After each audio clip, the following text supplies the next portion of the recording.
Hello there. Well, as we always say, good investment management is all about process and it's about discipline, which sounds a bit dull, but much as we all like to believe we're cleverer than the next person, none of us can predict the future, so it's really, really important to have a sound framework to fall back on.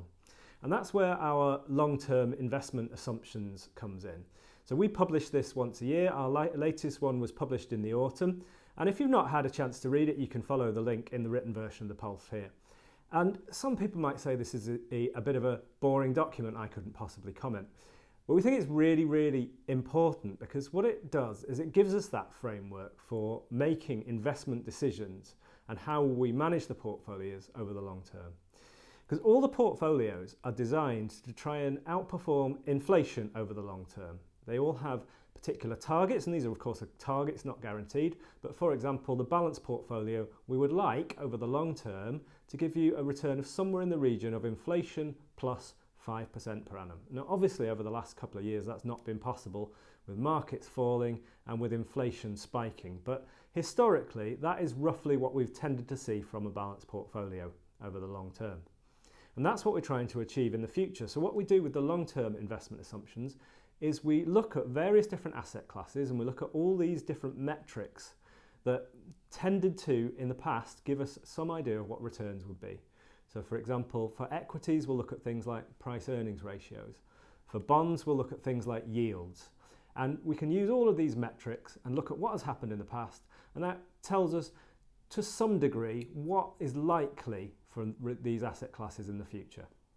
And having come up with these guesstimates for future returns for all the asset classes, we can then use that to say what mix of assets give us the best chance of achieving the target return of that portfolio within the risk framework, for example, so we don't breach the amount that we're allowed in equities, for example. And having done that work in the last year or so, we're really optimistic about the future because generally some of those asset classes look a lot cheaper, a lot better value than they did before. For example, fixed interest has a much higher yield than it had a couple of years ago, which means the implied returns is also higher. So we use these long-term investment assumptions to try and work out what mix of assets we should hold. And that's what we call our strategic asset allocation. And this just assumes that we buy and hold an index fund for the next 10 years and don't do anything, and that gives us a mix of assets that we can use as a starting point. But of course that's not what we do. We'll try and adapt the portfolio to what's happening in the short term. We might use active managers, we might go slightly overweight or slightly underweight a different asset class to try and adapt to what's going on at that time. And that's called our tactical asset allocation. So we think this is really, really important. Now, the strategic asset allocation has changed a lot in the past couple of years, and it's mainly because of those higher bond yields that I talked about. A couple of years ago, if you had a corporate bond and lent your money to a company, you'd probably be getting less than 2% per annum yield. Now it's more like 5.5% per annum. If you talk about lending money to the government, a couple of years ago the yields were less than 1%, they're now about 4%. So you're getting a much higher level of interest just as a starting point, and that just means you start with a much higher implied return, and therefore we're going to have more money in fixed interest than we had a few years ago by quite a significant margin. So those strategic asset allocations have changed quite a lot, but that all reflects that higher potential return without necessarily also seeing an increase in risk of the same amount.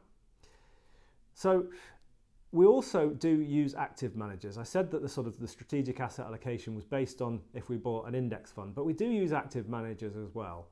But whether we use an index fund or whether we use an active fund, we think there's one thing that we have to try and keep control of amongst everything else, which is costs. Because we can't tell for certain in advance what returns will be. We can't even say exactly what risk will be or how asset classes will behave. We can only kind of make assumptions based on what has happened in the past. But we can control how much we pay for something. So recently we've had a lot of success going out to some of those active managers that we invest in and negotiating discounts on your behalf. So to essentially means that we get to keep more of the returns rather than paying so much of it as fees to those managers. And even on passive funds, on index funds, it's important to stay active or stay on top of these things, because recently we've been able to switch to a different US index tracker which costs just 0.03% per annum, so it's almost free. So by making some of these changes, our estimates for the underlying funds within the portfolios have come down quite substantially. In a balanced portfolio, for example, we estimate the underlying funds are about 0.42% per annum, so pretty low, kind of what you would expect to be paying for passive funds, but we've got a mixture of active and passive. So we think that's really important. So we're optimistic about the future. We've got more in bonds as a result of those higher yields than we had before, but we think that means that we can get some pretty good returns without having to take a massive amount of risk. But if we can just keep those underlying costs down a little bit, then that really helps you to keep more of those potential returns. So hopefully that's been useful. We'll see you again next time.